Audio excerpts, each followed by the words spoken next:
මිනිහෙක් කොච්චර උස වුණත් ඒ මිනිහගේ උස අඩි 8ක් වුණත් අඩි 8ට උඩින් තමයි නීතිය තියෙන්නේ කියලා. ඒ කියන්නේ නීතියට හැම කෙනෙක්ම යටත් කියලා. හැබැයි දැන් මම කියනවා ඒ අඩි 8ට යටින් මිනිහෙක් ඉන්න ඕනේ වගේම නීතියේ ඒ නීතියට උඩින් තියෙන්න ඕනේ මොකද්ද? මනුස්සකම.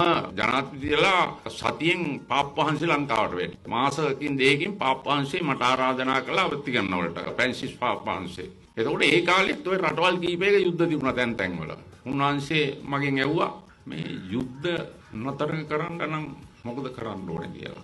දැන් පාප්පහන්සි අහු ප්‍රශ්නෙට මම ටිකක් හිර වුණා. මොකද මට උත්තරේ තියෙනවා. හැබැයි මගේ උත්තරේ දිගයි. මම උත්තරයක් දෙන්නේ නැතුව පාප්පහන්සිගේ මුණ දිහා බලපන් hina වුණා. hina වුණාම පාප්පහන්සි කිව්වා කෙටි උත්තරයක් තියෙන්නේ. මේ ආයුධ හදන මිනිස්සු ආයුධ හදන එක නවත්තන්න ඕනේ. එච්චරයි. ඒක නිසා මේ බිස්නස් කියන ඒවා ව්‍යාපාර කියන ඒවා මිනිසුන්ගේ ජීවත් වීම සඳහා හැර මිනිසුන් මැරීම සඳහා ව්‍යාපාර දියුණු වෙන ක්‍රම අපි හොයාගන්න හොඳ නැහැ. තුවක්කු හදන ඇති, පතුරුන් හදන ඇති.